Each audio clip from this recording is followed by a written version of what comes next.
गुरु साक्षात परम ब्रह्म तस्मै श्री गुरुवे नमः।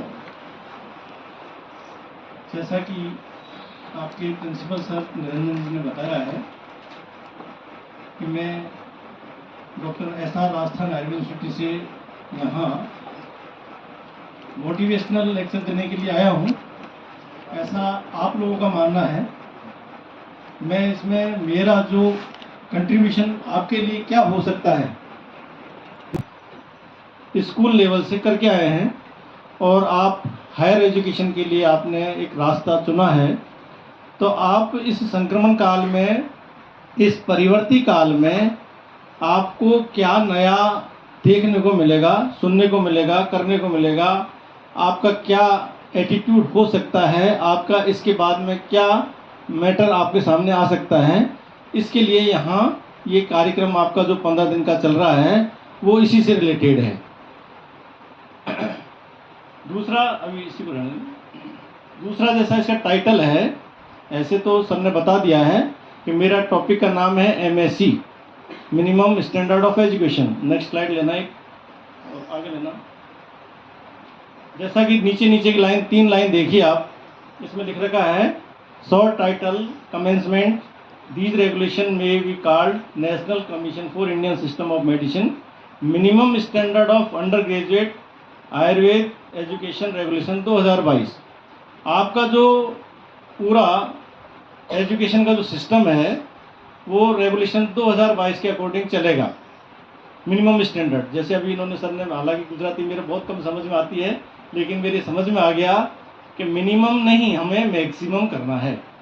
जैसा कि एक मेरा खुद का एक्सपीरियंस मैं बताता हूँ। अभी बहुत ज़्यादा लोगों से मेरा वास्ता पड़ता है पब्लिकली।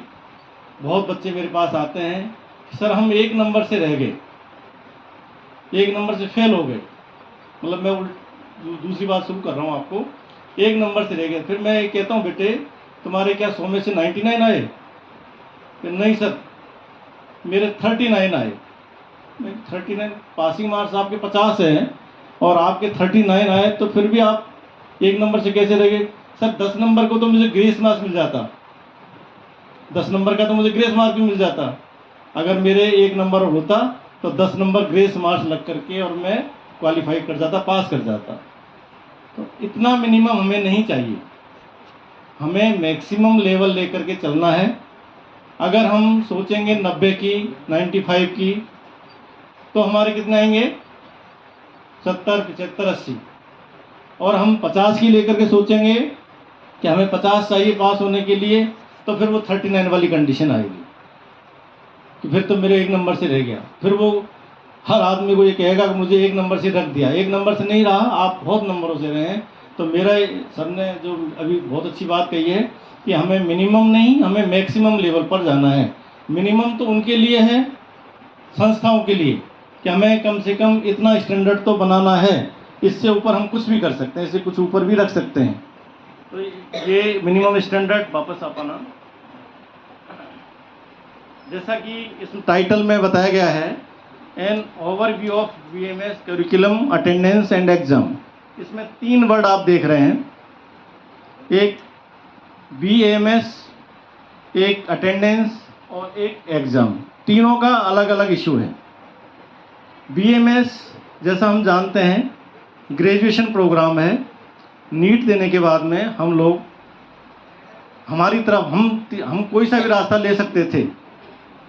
हम एलोपैथी का रास्ता ले सकते थे, हम होम्योपैथी का ले सकते थे, हम यूनानी का ले सकते थे, हम योगा का ले सकते थे। लेकिन वहाँ हमें या तो हमें मिला नहीं, या हमारा कुछ का खुद का इंटरेस्ट है कि हम आयुर्वेद लेकर के BMS करके, न कि हम MBBS करके, न BHMS करके, न BMS करके, न BNYS करके, हम केवल BMS करके और समाज की, परिवार की सेवा करेंगे। पहला, ग्रेजुएशन डिग्री आपको जो मिलेगी वो BMS की मिलेगी। दूसरा इसमें है अटेंडेंस। अटेंडेंस क्या है? अटेंडेंस केवल ऐसा नहीं है कि हम क्लास में आए और जाएं। अटेंडेंस फिजिकली नहीं, अटेंडेंस हमको मेंटली भी आवश्यक है। हमें शरीर से और मन से दोनों से ही यहाँ प्रेजेंट रहना है। अब बात आती है, यहीं बता देता हूँ आपको, कि लोग कहते हैं एग्ज़ाम में बैठने के लिए आपके यहाँ कितना परसेंट है, 75 है। लगभग सभी जगह पर 75% अटेंडेंस मस्ट है एग्ज़ाम में बैठने के लिए। 75 किन के लिए है? सभी के लिए नहीं, उन लोगों के लिए है जिनके पास में कोई परिस्थिति ऐसी फंस गई है, या तो उनका परिवार का कोई व्यक्ति बीमार हो गया है, या खुद वो बीमार हो गया है, या किसी अन्य कारण की वजह से वो 25% उस क्लासेस में भाग नहीं ले सका। हमें तो हमारी तरफ से 100% अटेंडेंस होनी चाहिए। अगर हम 25% अटेंडेंस काम में नहीं लेंगे, मतलब हम 75 पे रुक जाएंगे, तो हमारा 25% हमारा स्कोरिंग ऑटोमेटिक कम हो जाएगा। हम अगर सोचें कि हमें 95 नंबर आने चाहिए, 90 आने चाहिए, 80 आने चाहिए, तो उस रेशियो में आप अपने नंबर कम कर लीजिए अगर आपकी अटेंडेंस कम है। दूसरी बात, अटेंडेंस के मैटर में रेगुलरिटी। आपकी अटेंडेंस, आप 3 दिन आए, एक दिन आप क्लास में नहीं आए, तो आप तीनों दिन आना भी आपका बेकार है। मैं तो मेरे बच्चों को यही कहता हूँ, और सर भी जानते हैं, हमने साथ साथ काम किया है। मैं जानबूझ करके मेरी पहली क्लास लेता था, पहला फर्स्ट पीरियड रखता था, और सारे लोग मेरे आने के पहले अंदर आ जाते थे बच्चे, और रेगुलर आते थे। जो नहीं आता था उसको कह रखा था आएगा ही नहीं मेरे यहाँ क्लास में। क्यों? ऐसा क्यों? क्योंकि हम एक सीढ़ी से दूसरी सीढ़ी पर चढ़ते हैं। अगर हमारे घर में 18 सीढ़ियाँ हैं, ऊपर नीचे फर्श से जाने, ऊपर छत पर जाने के लिए, और ऐसा नहीं है कि हम डायरेक्ट तीसरी सीढ़ी पर पैर रख दें, 5वीं पर रख दें, 8वीं पर रख दें। ऐसा संभव है क्या? हमको पहली पर भी रखना पड़ेगा, दूसरी पर रखना पड़ेगा, तीसरी पर रखना पड़ेगा। यदि हमने उनको मिस कर दिया तो हम ऊपर छत पर नहीं जा पाएंगे, हम फर्श पर ही रहेंगे। ऐसे ही यदि हमने क्लास में हमारी अटेंडेंस 1 तारीख वाली ले ली, 2 की मिस कर दी, 4 की ले ली, 6 की मिस कर दी, तो हम आगे नहीं बढ़ पाएंगे। क्योंकि हर सब्जेक्ट का एक दूसरे से लिंक है, हर टॉपिक एक दूसरे से लिंक है। यदि जैसे मैं अभी रसशास्त्र की बात करता हूँ, मैं रसशास्त्री हूँ, तो कि हमारे यहाँ बेसिक्स हैं, टर्मिनोलॉजी सभी सब्जेक्ट्स में है, चाहे वो पदार्थ विज्ञान है या आपकी फिजिक्स है या केमिस्ट्री है, सब में टर्मिनोलॉजी है अपने अपने सब्जेक्ट की। यदि उन टर्मिनोलॉजी को आप नहीं समझे तो आप पूरे सब्जेक्ट को नहीं समझ पाओगे। तो मेरा ये कहने का मतलब है कि किसी टर्मिनोलॉजी को बताते समय आप क्लास में अनुपस्थित रहे तो वो आपके आगे पूरे सब्जेक्ट पर प्रभाव छोड़ सकती है, आपको नेगेटिव मिल सकता है। इसलिए मेरा मानना है कि विशेष परिस्थितियों में ही हम एब्सेंट रहें, अन्यथा हम अपनी तरफ से पूरा प्रयास करें कि डेली हम अटेंडेंस रेगुलर रखें। तीसरी बात है एग्ज़ाम। जैसे इस टॉपिक से लग रहा है एग्ज़ाम के नाम से हर व्यक्ति की रूह कांपती है। एग्ज़ाम के नाम से डर लगता है, पता नहीं क्या होगा। एग्ज़ाम के हिसाब से आप अगर लेंगे तो आपको एग्ज़ाम का कोई भय नहीं लगेगा, क्योंकि आप उस तरह की तैयारी कीजिए जैसा अभी आपके पास में जो फैकल्टी है, हालांकि हमारे शिष्य भी हैं इनमें, और वो जानते हैं कि हम रेगुलर क्लास लेंगे, रेगुलर टेस्ट देंगे, रेगुलर एग्ज़ाम देंगे, उनसे हट करके कुछ नहीं आने वाला है। आपको लिखने की प्रैक्टिस करनी है, आपको टॉपिक को बार बार समझने की कोशिश करनी है, आपको जितना संभव हो सके। आजकल तो आपके पास में बहुत अच्छा मैटर अवेलेबल है सब जगह से, आपके पास लिटरेचर के अलावा आपका गूगल है, आप कोई भी टॉपिक को आप डिटेल में आप समझ सकते हैं, लेकिन क्लास के थ्रू ही ऑथेंटिक माना जाए, और वही आपका एग्ज़ाम आपको लाइफ में आपने बहुत दी है और देते रहेंगे, लेकिन उसका हर एग्ज़ाम का आपका अलग अलग तरीका है। जैसा कि अभी इस मिनिमम स्टैंडर्ड में भी एग्ज़ाम का पैटर्न डिसाइड किया हुआ, मैं आपको डिटेल से बताऊंगा कि किस तरह से एग्ज़ाम देनी है और किस तरह से आपके क्वेश्चन पेपर आएंगे, किस टॉपिक से रिलेटेड होने चाहिए, कैसे होंगे, वो सारा आगे पढ़ेंगे। नेक्स्ट, ये तो आपने देख लिया, आपको सबने बता दिया होगा कि आपके इस इंडक्शन प्रोग्राम में कि BMS का मतलब क्या है, जो आप पूरा 5.5 साल, 4.5 साल प्लस 1 साल इंटर्नशिप करेंगे, तो आपको जो डिग्री अवार्ड होगी वो होगी bachelor of Ayurveda medicine and surgery, BAMS, आयुर्वेदाचार्य, इस नाम से आपको डिग्री अलॉट होगी। अब उसके बाद में आपके पास में फिनिशिंग के लिए कई रास्ते हैं। आपको फील्ड के लिए रास्ता है, आपको एक्सपर्टाइल करने के लिए स्पेसिफिसिटी के आपके पास PG का मैटर है, आप PhD का मैटर है, वो आप इसको अडॉप्ट कर सकते हैं। लेकिन आपको आगे जाने के पहले आपकी बेसिक्स जो एक तरह से BMS है वो आपको कंप्लीट करनी पड़ेगी, ठीक है। BMS नेक्स्ट ये हो गया आगे। ग्रेजुएट एट्रीब्यूट्स, आप आयुर्वेदाचार्य बनेंगे या बनने जा रहे हैं, उसके लिए आपकी क्या उसमें क्वालिटी डेवलप होनी चाहिए, क्या एटीट्यूड आपका होना चाहिए, क्या उसमें हम अपेक्षा करते हैं, समाज क्या अपेक्षा करता है। जैसा कि आप इसमें देखिए रेड से कर रखा है, एक नॉलेज, एक स्किल्स, एक आपका एटीट्यूड और एक वैल्यू। ये थ्रू हायर एजुकेशन आपका इस इंस्टीट्यूशन में आप गेन करेंगे, कर सकते हैं। आपकी नॉलेज निश्चित रूप से जो कैरिकुलम डिसाइड किया हुआ है, जो सिलेबस डिसाइड किया हुआ है NCISM का, आयुर्वेद का, प्रत्येक विषय का, प्रत्येक विभाग का, वो आपको अलग अलग तरीके से यहाँ दिया जाएगा। दूसरा, आप में स्किल डेवलपमेंट होगा। स्किल एक तरह से आपके लिए मस्ट है। आप आयुर्वेद के क्षेत्र में कौन कौन से क्षेत्र हैं जिनमें आप स्किल डेवलप कर सकते हैं, वो होगी। और आपका एटीट्यूड, आपका जो आप स्कूलिंग जो करके आए हैं वहाँ में और हायर एजुकेशन में, कॉलेज में या यूनिवर्सिटी में, आपके एटीट्यूड में ऑटोमेटिक चेंज आएगा। आपका एटीट्यूड समाज के प्रति, व्यक्ति के प्रति, संस्था के प्रति कैसा रहेगा यहाँ, और उन तीनों चीज़ों से आपकी वैल्यू बनेगी। अगर आपकी तीनों चीज़ें हैं, नॉलेज है, स्किल है और आपका एटीट्यूड अच्छा है, तो निश्चित रूप से आपसे हम अपेक्षा करेंगे BMS के बाद में कि आपकी समाज में, इस स्टेट में या कंट्री में आपकी क्या वैल्यू है, ये आपकी इसमें डिसाइड होगी। तो ये सारी चीज़ें आपकी, अब आपका है कि जो विस्तृत आयुर्वेद जो जितना भी है, जो फैला हुआ है, उसको आप किस रूप में, किस स्वरूप में आप ग्रहण करते हैं।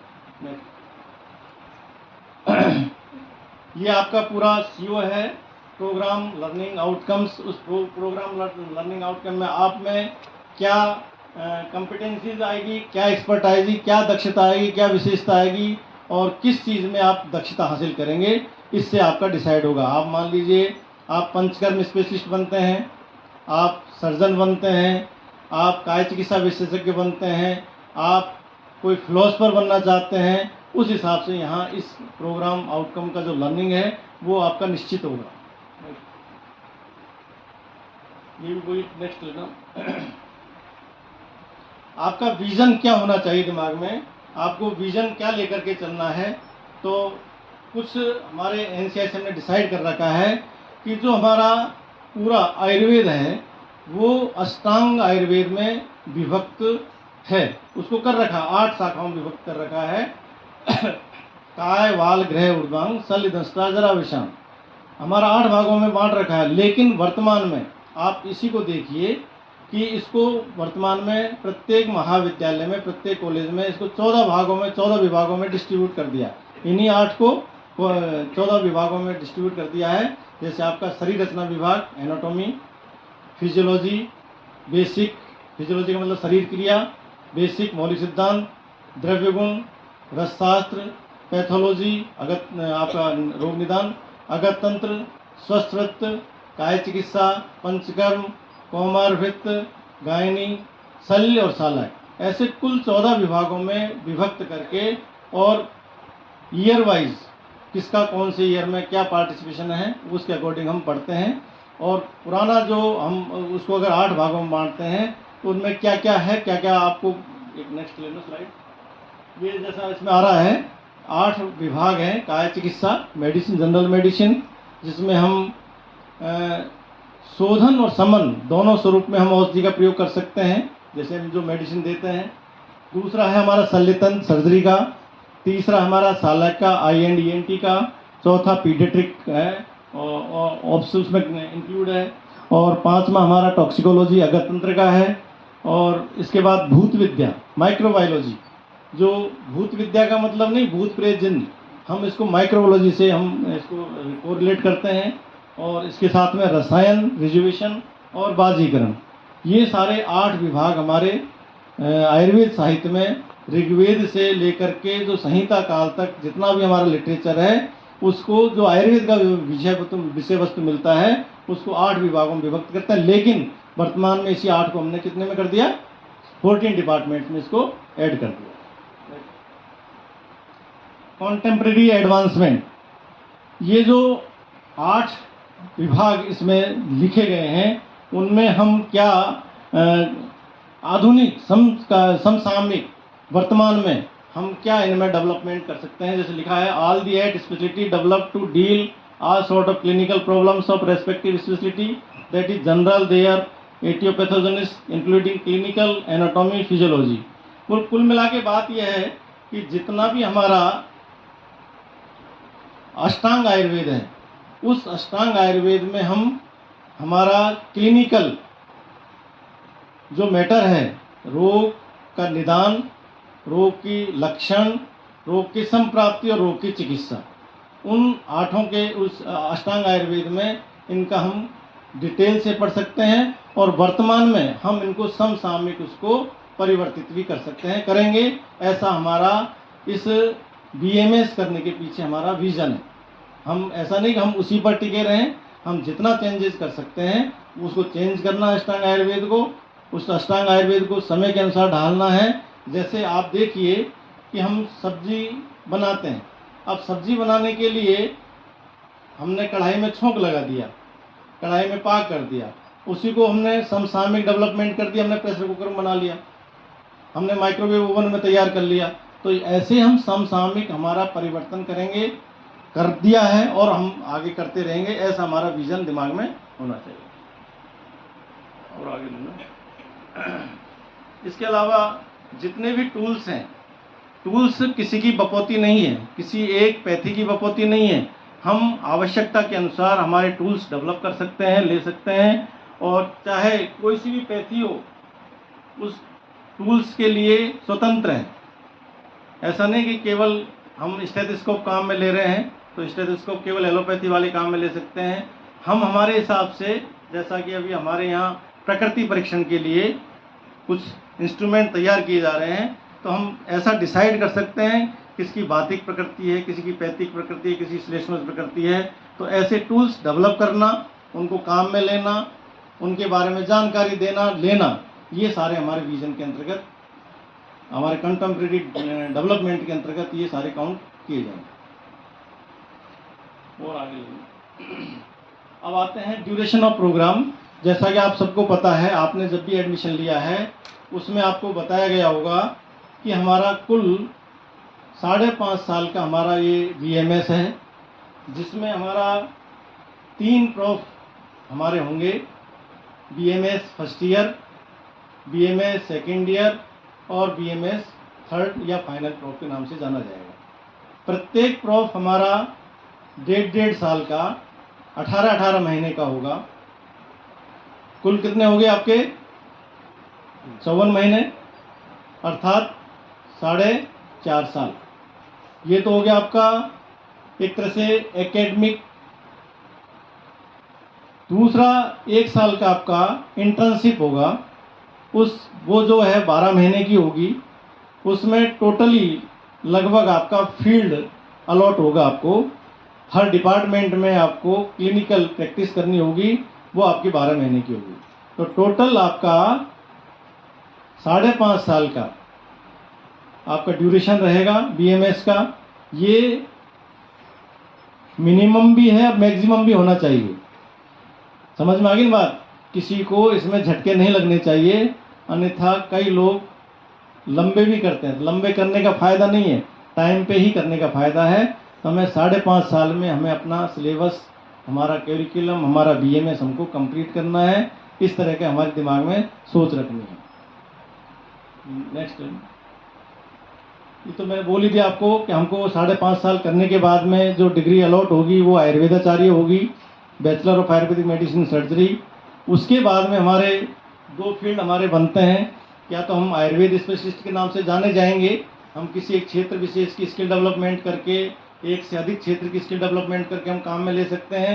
नहीं तो अन्यथा हम और आगे एकेडमिक बेस के रूप में इस बीएमएस के बेस मानते हुए आगे हम एकेडमिक लाइन में या अन्य एक्सपर्ट लाइन में हम जा सकते हैं और उसमें विशेष दक्षता प्राप्त कर सकते हैं, लेकिन उसके लिए बेस बीएमएस होगा। यदि आप पीजी भी करना चाहते हैं तो पहले आपके लिए बीएमएस कंपलसरी होगी, इसलिए बीएमएस हमारा आवश्यक है पहले करना, और उस बीएमएस को पूरे तन और मन से करना है। धन तो आपके घर वाले देंगे, तन और मन से करना है।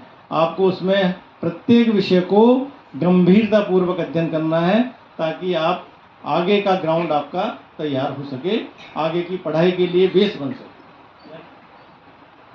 पैटर्न ऑफ स्टडी क्या रहेगा? तो आपके पास में यहाँ एनसीआईएसएम ने 2 तरीके किए हैं। एक आपका है मेन प्रोग्राम और एक है इलेक्टिव प्रोग्राम। मेन प्रोग्राम जो है, मेन प्रोग्राम को उन्होंने ड्यूरेशन बांट दिया, मैं आगे ड्यूरेशन भी बता दूंगा पूरा। उस मेन प्रोग्राम में इन्होंने बहुत अच्छा काम किया है। जैसे हम हमारे टाइम पे गए थे तो हमें 1-2 महीने तक पता नहीं लगा था कि हम क्या करने आए हैं, क्या करेंगे, क्या हमारा फ्यूचर है। आज एनसीआर ने पिछले 3 साल से शायद दूसरा साल ये दूसरा साल है जिसमें आपका ये इंडक्शन प्रोग्राम 15-15 दिन का करवाया जा रहा है। मतलब आपको एक रिहर्सल कराया जा रहा है, आपको पूर्वाभास कराया जा रहा है कि हम समाज के लिए, हमारे लिए हम क्या करने जा रहे हैं। हमें बेसिक्स की जानकारी दी जा रही है कि हम किस तरह से हम आगे काम में आएंगे, किस तरह से प्रोग्रेस करेंगे। तो जो आयुर्वेद के लिए आवश्यक है संस्कृत, उस संस्कृत की बेसिक नॉलेज मेरे को लगता है कि डेली लगभग आपकी यहाँ प्रैक्टिस होती डेली इस इंडक्शन प्रोग्राम में। तो आप देखिए सेकंड पॉइंट में, this student Ayurveda shell learn basic of Sanskrit, क्योंकि अधिकांश साइंस वाले कैंडिडेट संस्कृत से दूर भागते हैं। मेरे भी साइंस थी और मैं भी इस स्थिति में था कि मुझे आयुर्वेद नहीं करना, मैं संस्कृत के नाते छोड़ करके जाने की कोशिश में था। और पहला श्लोक याद करने में मुझे 2 दिन लगे थे, लेकिन इसके बाद इतनी आदत पड़ गई कि अगर 3 बार श्लोक पढ़ लिया तो वो शायद याद हो जाता था। ऐसा हमारा प्रैक्टिस हो गया। तो आपके अंकुरन, आपके यहाँ बीज डाला जा रहा है संस्कृत लर्निंग का। आप उस संस्कृत लर्निंग को अपने आत्मसात करिए, जितना संभव हो सकता है खुद प्रैक्टिस करिए। संस्कृत के टीचर आपके साथ इन्वॉल्व रहेंगे और खुद भी अपने लेवल पर ट्राई करिए। दूसरा, आपको इसी इंडक्शन प्रोग्राम के तहत आपको फर्स्ट एड की जानकारी, लाइफ सपोर्ट की बेसिक जानकारी इस प्रोग्राम के तहत विभिन्न व्याख्यानों के माध्यम से आपको करवाई जाएगी। ऐसा प्लान में है, मैंने सुबह से मुझे पता लग रहा है कि बहुत बड़ी प्लानिंग है और आप लोग सौभाग्यशाली हैं। हालांकि मैं तो बहुत छोटा सा हूँ, लेकिन आपके यहाँ जो इंडक्शन के लिए जिन लोगों को आमंत्रित किया गया है, किया जाने वाला है, बहुत रेयर पर्सन्स हैं जो लोग ऐसे कार्यक्रमों में आते हैं और जाते हैं। इसलिए आप लोगों के लिए इस तरह की सोच रखने के लिए आपके प्राचार्य को मैं बहुत बहुत धन्यवाद देता हूँ, जिन्होंने इस तरह के लोग, जो मेरे भी गुरुजी हैं, उनको यहाँ शेड्यूल दे रखा है। मतलब हम जिनके अंडर में पढ़े हैं, ऐसे लोगों को भी इन्होंने दे रखा है कि नहीं आपको आना है। और बहुत मुश्किल रिक्वेस्ट से वो लोग आते हैं। एक्चुअल में कॉन्फ्रेंस वगैरह में जाते हैं नहीं, लेकिन वो भी आपके यहाँ आ रहे हैं। तो आपको बेसिक्स पूरी लाइफ सपोर्ट के बारे में जानकारी मिलेगी। और ये जो ड्यूरेशन है आपका 15 दिन का है, 90 घंटे का टोटल मेरे हिसाब से लगभग डिसाइड होगा, 90 घंटे का डिसाइड कर रखा होगा, ये तो है ही है। इसके बाद में ऊपर फर्स्ट पॉइंट में अब लेता हूँ कि आपके इसमें है मेन प्रोग्राम और इलेक्टिव प्रोग्राम। मेन प्रोग्राम जो है आपका बिल्कुल 4.5+1 का है, लेकिन उसी मेन प्रोग्राम के इतर, मेन प्रोग्राम के एक्स्ट्रा हमारे लिए एनसीआईएसएम ने कुछ इलेक्टिव आपको सेलेक्ट करने के लिए बोला है। और प्रत्येक प्रोफ में 3 इलेक्टिव आपको लेने होंगे। वो आपके जो टाइम टेबल के जो ड्यूरेशन है उसके एक्स्ट्रा होंगे। इसका मतलब आपका मेन प्रोग्राम प्लस इलेक्टिव, ये दोनों चीज़ जब कंप्लीट होगी तभी आपको डिग्री अवार्ड होगी। बिना इलेक्टिव के आपको डिग्री अवार्ड नहीं होगी। मेन तो मेन है ही है, लेकिन इलेक्टिव ऐसा नहीं है कि आपकी ऐच्छिक है, आपने चाहा तो ले लिया नहीं तो नहीं लिया, ऐसा नहीं, आपको लेना ही होगा, लेकिन वो आपके कॉलेज टाइम के अलावा होगा। और ऐसे 3 प्रोफ में, फर्स्ट प्रोफ में 3, सेकंड प्रोफ में 3 और फाइनल प्रोफ में 3, वो भी मैं आगे और डिटेल में बता दूंगा कितना ड्यूरेशन का होगा। तो ऐसे 3 इलेक्टिव आपको, वो भी आपके आयुर्वेद के स्किल डेवलपमेंट के ही टॉपिक्स होंगे कि आप किसी क्षेत्र में विशेष दक्षता कर सकते हैं। जैसे एक्यूपंक्चर हुआ, आप उसकी जानकारी ले सकते हैं। ऐसा एनसीएससी साइट से इनका रजिस्ट्रेशन होगा, पिछले बैच का हो चुका होगा और नए बैच का आपका हो जाएगा रजिस्ट्रेशन। तो आप अपने हिसाब से उसमें से टॉपिक सेलेक्ट कर सकते हैं और वो ड्यूरेशन आपको कंप्लीट करना होगा, उसका सर्टिफिकेट लाना होगा, तभी जाकर के आपको डिग्री अवार्ड होगी यूनिवर्सिटी की तरफ से। नेक्स्ट, ये फर्स्ट प्रॉफ का है। इस फर्स्ट प्रॉफ में आप देखिए, जो मेन प्रोग्राम की बात करते हैं, 5 पॉइंट आपके मेन प्रोग्राम के हैं, छठा आपका है इलेक्टिव का। पहला जो आप देखिए subject code AYUG SN and AI। AY का मतलब है आयुर्वेद, UG मतलब अंडर ग्रेजुएट जो आप कर रहे हैं BMS, अगर PG कर रहे हैं तो क्या कहलाएंगे आप लोग, post graduate. Ayurveda UG, SN and AI। SN का मतलब है यहाँ संस्कृत और आयुर्वेद इतिहास। पहला जो पेपर है आपका, पहला जो सब्जेक्ट है, पेपर नहीं सब्जेक्ट जो है, वो है आपका संस्कृत और आयुर्वेद का इतिहास, जिसका code AYUG SN and AI इस नाम से जाना जाएगा। Sanskrit and history of Ayurveda terminology उसके बैठ सकती है। दूसरा है AYUG PV का मतलब यहाँ पदार्थ विज्ञान से है। पदार्थ विज्ञान fundamental principle of Ayurveda and quantum mechanics. ये पदार्थ विज्ञान एक तरह से फिलॉसफी है हमारी, वो सेकंड पे सब्जेक्ट होगा। थर्ड है क्रिया शारीर फिजियोलॉजी, ह्यूमन फिजियोलॉजी। चौथा AYUG RS रचना शारीर अर्थात ह्यूमन एनाटॉमी। और 5वां सब्जेक्ट जो है आपका संहिता अध्ययन 1। यहाँ मैं क्लियर कर देता हूँ, संहिता अध्ययन, संहिता मतलब हमारा जो लिटरेचर है आयुर्वेद का, जो बेसिक है पूरा साहित्य जो है, संहिता, उनमें संहिताओं में हमारी 2 संहिताएं हमारी प्रमुख मानी जाती है, 3 संहिताएं मानी जाती है। एक अष्टांग संग्रह हृदय और एक चरक संहिता और एक सुश्रुत संहिता। यहाँ आपको 2 संहिताओं का विस्तृत रूप में अध्ययन करना है। पहला अष्टांग हृदय, जो उसको संहिता 1 के नाम से पढ़ा जाएगा फर्स्ट ईयर में। सेकेंड प्रॉफ और थर्ड प्रॉफ में आपको चरक संहिता 1 पूर्वार्ध और चरक संहिता उत्तरार्ध दूसरे के नाम से पढ़े जाएंगे। तो यहाँ संहिता अध्ययन 1 मीन्स मतलब आपको अष्टांग हृदय पढ़ना है। सेकेंड प्रॉफ में आपको संहिता अध्ययन 2 सेकेंड, इसका मतलब चरक संहिता पूर्वार्ध का अध्ययन करना है। फाइनल प्रॉफ में आपको संहिता अध्ययन 3 मीन्स चरक संहिता उत्तरार्ध, उसका अध्ययन करना है। तो यहाँ 5वां सब्जेक्ट आपका ये है study of Ayurveda classical text. छठा आपको मैंने बताई दिया अभी कि इलेक्टिव्स आपको लेने हैं और मिनिमम 3 इलेक्टिव्स आपको डिसाइड करने होंगे। ऐसा आपका यूजी फर्स्ट ईयर इसका सब्जेक्ट्स का डिटेल रहेगा। नेक्स्ट, इन सब्जेक्ट्स के लिए मिनिमम लेक्चर और नॉन लेक्चर, यहाँ 2 वर्ड आ रहे हैं आपके सामने, एक लेक्चर एक नॉन लेक्चर। क्या मतलब है लेक्चर नॉन लेक्चर का? लेक्चर किसको कहते हैं, नॉन लेक्चर किसको कहते हैं? क्या ऐसा भी होता है कि बिना पढ़ाई क्लास काउंट कर रहे हैं? ऐसा नहीं। आप देखिए, हर जो अपने अपने अभी कोड पढ़े थे AYUG SN एंड SI मतलब संस्कृत और आयुर्वेद इतिहास, उसके लिए टोटल लेक्चर कितने हैं? 300।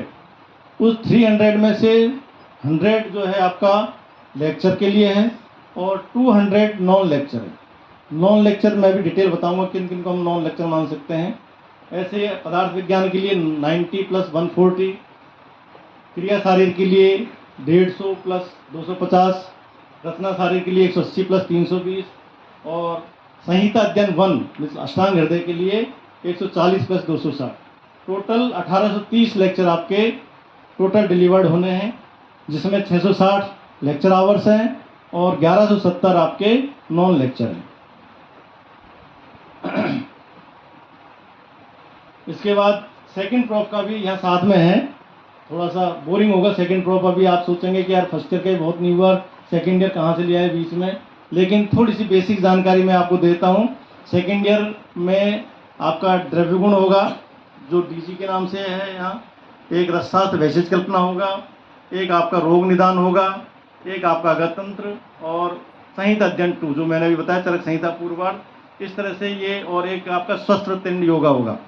6 सब्जेक्ट होंगे और वापस 3 इलेक्टिव आपको वहाँ सेकंड प्रॉप में लेने होंगे। नेक्स्ट, ज़्यादा सेकंड प्रॉप में नहीं, फिर ऐसे फाइनल प्रॉप में काय चिकित्सा, पंचकर्म, आपका शल्य तंत्र, शालाक्य तंत्र, प्रसूति एवं स्त्री रोग, कौमारभित्त, और आपका संहिता अध्ययन 3 मतलब चरक संहिता पूर्व उत्तरार्ध, और आर्थिक चिकित्सा, और एक नया सब्जेक्ट जो है पिछले कुछ एक सालों से जुड़ा है, research metrology and medical statics, जो कि आपके रिसर्च के लिए एक बेस तैयार करता है। ऐसे 9 सब्जेक्ट आपको फाइनल ईयर में पढ़ने होंगे और वहीं वापस 3 इलेक्टिव आपको सेलेक्ट करने होंगे। ऐसे फर्स्ट ईयर, सेकेंड ईयर और थर्ड ईयर, इन तीनों के आपके सब्जेक्ट्स जो मैंने बोला था अभी 14 डिपार्टमेंट, उन 14 डिपार्टमेंट्स के ये सब्जेक्ट्स हैं, उन्हीं के टीचर, उनके स्पेशलिस्ट आपको ये स्टडी करवाएंगे। अब जो मैंने बात आई थी लेक्चर आवर्स और non lecture hours. Lecture hours का मतलब क्या है और नॉन लेक्चर का मतलब क्या है? लेक्चर जनरली हम देखते हैं कि जो 2 तरीके से होता है।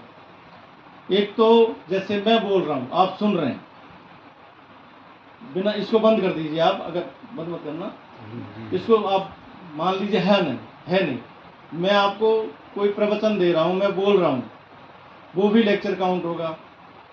यदि मैं आपसे इंटरेक्शन करता हूँ वो भी लेक्चर के अंदर काउंट होगा। आप मुझे कुछ, मैं कुछ पूछ रहा हूँ, आप कुछ बता रहे हैं, तो वो भी इसके अंदर काउंट होगा। लेकिन नॉर्मली जनरली ये देखा जाता है कि लेक्चर उसी को मानते हैं जो टीचर पढ़ाता है। लेक्चर उसी को काउंट किया जाता है जो एक टीचर आपके सामने कोई टॉपिक को प्रेजेंट करता है। प्रेजेंट करने के लिए वो केवल आपको प्रवचन लेक्चर दे सकता है, या वर्तमान की प्रचलित विधा ऑडियो विजुअल सिस्टम से आपको बता सकता है, तो वो भी लेक्चर के अंतर्गत काउंट होगा। वही जनरली मैंने जो रेड कर रखा है, it is supplemented with audio visual aids.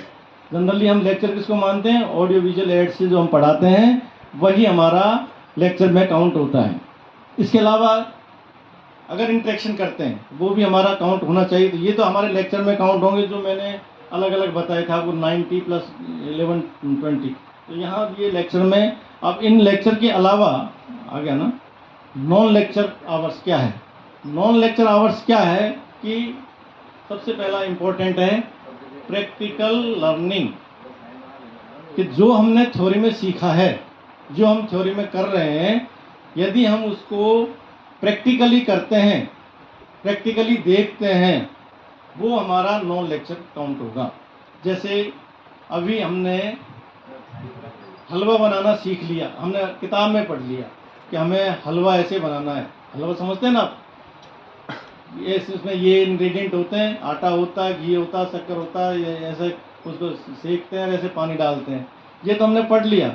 ये हमारे लिए हो सकता है हमको याद भी रहेगा, लिख भी देंगे, लेकिन लंबे समय तक नहीं रहेगा जब तक कि हम उसको प्रैक्टिकली देखेंगे नहीं या करेंगे नहीं। ऐसे हमारे आयुर्वेद के या एलोपैथी के, किसी पैथी के जो विषय हैं, यदि हमने थ्योरी पढ़ा है और उस थ्योरी को यदि हमने प्रैक्टिकली एडॉप्ट किया है, किसी ने डेमोस्ट्रेट करके हमको दिखाया है या हमने खुद ने अपने हाथों से किया है, तो वो हमारा नॉन लेक्चर में काउंट होगा। तो जो आपकी प्रैक्टिकल क्लासेज है, चाहे वो डाइसेक्शन की है, चाहे वो रसशास्त्र के प्रैक्टिकल की है, या हर्बल गार्डन में हमारे हर्बल ड्रग्स देखने की है, या हम किसी पेशेंट को इन्वेस्टिगेट कर रहे हैं, वो सारे हमारे किस में आएंगे? नॉन लेक्चर में काउंट होंगे। लेकिन वो थ्योरी से भी बढ़ करके हैं, थ्योरी से भी ज़्यादा इम्पोर्टेंट है। क्यों इम्पोर्टेंट है? क्योंकि this way of learning help them to remember the topic for a long time और एन्जॉयबल, मोर एन्जॉयबल। ये 2 ऐसे विषय हैं, 2 ऐसे वर्ड हैं कि प्रैक्टिकल किया हुआ हमें होल लाइफ याद रहता है, उसको हम भुलाने पर भी नहीं भूल सकते। और दूसरा मोर एन्जॉयबल, हमें खुशी भी होती है जब हम खुद करते हैं, खुद देखते हैं, तो हमें अच्छा भी लगता है, बहुत अच्छा लगता है। जैसे रसशास्त्र के प्रैक्टिकल की बात करता हूँ। यदि आपने कोई थ्योरी में पढ़ा है, आपको कोई कंपाउंड मेडिसिन बनानी है, आपने उसके इंग्रेडिएंट याद कर लिए, लेकिन यदि आपने खुद उनको कलेक्ट करके और खुद ने तैयार किया है, तरीके से तैयार किया है, तो वो आपको एक तरह से अपने अंदर एक अच्छी फीलिंग देगा, मोर एंजॉयबल होगा और हमेशा परमानेंट याद होगा। तो इस तरह से जो भी, इसके अलावा और देना, इसके अलावा आप देखिए नॉन लेक्चर में और भी क्या है, रीडिंग, पढ़ना। जो आपको किसी टीचर ने कह दिया कि आप लैब के अंदर बैठ करके और आप किसी रेडियस और अल्ना कोई बोन के ऊपर आप अपना टॉपिक पढ़िए, रीडिंग करिए। आप लाइब्रेरी में बैठ करके किसी एक टॉपिक पर आपस में बात करिए, बोलिए। ये सारे रीडिंग, हैंड आउट्स, कोई हस्तलिखित आपको वक्तव्य दे दिया, कोई लिखित कोई पांडुलिपि दे दी, उसको आपने पढ़ लिया, किसी का कोई गेस्ट लेक्चर करवा दिया, या किसी के लाइब्रेरी और अदर कोई लर्निंग रिसोर्सेज है वहाँ बैठ करके पढ़ लिया, जानकारी ले ली। कोई केस स्टडी, कोई पेशेंट है, उस पेशेंट की पूरी हिस्ट्री आपने देख ली कि वो कब से बीमार था, क्यों, क्या क्या उसके सिम्टम थे, क्या उसको ट्रीटमेंट दिया गया, उसका कितने दिन बाद वो सही हुआ। इस तरह की कोई केस स्टडी आपने कर ली। इसी तरह से कोई वर्क एक्सपीरियंस है, कोई प्रोजेक्ट है, कोई डेमोस्ट्रेशन है, कोई ग्रुप वर्किंग सिस्टम है आपका, या कोई किसी का आप फॉलो कर रहे हैं, सिमुलेशंस कर रहे हैं, कोई आप उसको मिथ्याभाषी कर रहे हैं कि आपने जो उनने किया वैसा मैं करूं, तो वो भी आपका। कोई वर्कशॉप है, कोई डिबेट डिस्कशन है, कोई ऐसे राइटिंग है। ये सारे जो टॉपिक्स हैं आपके, या किसी ने आपको लिख दिया कि आप इस टॉपिक पर कल ये विषय लिख करके लाइव कंपाइलेशन दे दिया आपको, या आपको खुद को प्रेजेंट करने के लिए बोल दिया, ये सारे जो टॉपिक्स हैं, ये सारे जो तथ्य हैं, वो आपके नॉन लेक्चर में काउंट होंगे। कौन से ज़्यादा इंपॉर्टेंट हुए, लेक्चर या non lecture? Non lecture. Lecture तो अपनी जगह पर है, लेकिन नॉन लेक्चर भी उतने ही इम्पोर्टेंट है, और उनका टाइम इसीलिए ज़्यादा दिया गया है क्योंकि वो हमारे लिए ज़्यादा मोर बेनिफिशियल है। इसलिए हमको नॉन लेक्चर पर भी हमारा पूरा जोर रहना चाहिए। ऐसा नहीं केवल टीचर ही पढ़ाए तभी हम पढ़ें। आप सेल्फ रीडिंग करते हैं किसी विषय को, तो वो भी आपका स्टडी के अंतर्गत काउंट होगा, वो भी आपकी काउंटिंग होगी। ये तो हमारी लेक्चर और नॉन लेक्चर की कॉलेज लेवल की बात होगी। नेक्स्ट लेना। इसके अलावा भी बहुत सारे हैं, जैसे role play, mentor, reflective, logs, कोई डायरी लेख लिखना, या कोई डायरी मेंटेन करना कि आज हमने ये किया, ऐसे किया। तो ये सारे इसमें नॉन लेक्चर में काउंट होंगे। नेक्स्ट। अगर हम टीचिंग लर्निंग मेथड देखें तो generally in teaching learning methods में इनको अडॉप्ट करते हैं। जैसा पहला बता दिया, लेक्चर मेथड, जो ऑडियो विजुअल एड्स के माध्यम से या बिना ऑडियो विजुअल के करेंगे। दूसरा, हम डिस्कशन के थ्रू कर सकते हैं, आपस में डिस्कस कर सकते हैं। कोई इंक्वायरी बेस्ड लर्निंग हो सकती है, किसी की कोई जिज्ञासा हो, वो उस टॉपिक को रख दे, उसके आपस में उसके बारे में जानकारी लें, या कोई प्रॉब्लम बेस्ड जानकारी हो, case based, project based, team based. एक है फ्लिप्ड क्लासरूम। फ्लिप्ड क्लासरूम बहुत इंपॉर्टेंट है, मैं जनरली इसको काम में लेता हूँ। मैं यूजी लेवल पर जब पढ़ाता था, आज से मतलब दूसरे कॉलेज में, जब भी मैं इस फ्लिप्ड क्लासरूम को, मैंने जब तक नाम नहीं सुनता था, जानता भी नहीं था, लेकिन मैं मेरा सिलेबस कराने के बाद में, और जैसे हमारे यहाँ कोई भी टॉपिक, हमने 5 टॉपिक बच्चों को बता दिए कि कल आप इसको तैयार करके आएंगे, मंडे को आप इसको तैयार करके आना है। 5 टॉपिक ये है, किसी को भी कुछ भी बोलना पड़ सकता है। उसमें क्या करता था मैं, 5 पर्चियाँ मैं डाल देता था, और किन्हीं 5 बच्चों को मैं बुला लेता था, आप आइए, आप आइए, आइए। एक बच्चा उठाता उसमें से, उसके जो टॉपिक निकलता था, उस टॉपिक को वो खुद प्रेजेंट करता था। इसको कहते हैं हमारे यहाँ राजस्थानी भाषा में उल्टा पलटी। मतलब हम स्टूडेंट बन गए और वो टीचर बन गए, बच्चे जो है वो टीचर बन गए। उसको कहते हैं फ्लिप्ड क्लासरूम, मतलब बच्चे ही पढ़ाएंगे। आज होता है ना, कई बार शिक्षक दिवस के दिन, टीचर्स डे के दिन जनरली बच्चे क्लास लेते हैं। तो यहाँ फ्लिप्ड क्लासरूम भी इम्पोर्टेंट है।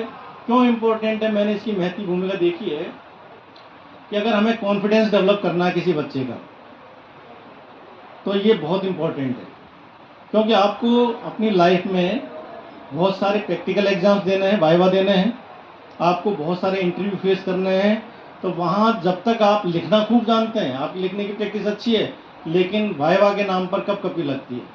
तो वहाँ ये फ्लिप्ड क्लासरूम आपका जो है, आपका जो है, अभी भी मैं पीजी क्लास में, जनरली मेरी जो पीजी क्लास होती है हमारे यहाँ, उसमें मैं ऐसा ही करता हूँ कि मैं केवल श्रोता होता हूँ बिल्कुल, और वो बच्चे उसको प्रेजेंट करते हैं। तो फ्लिप्ड क्लासरूम।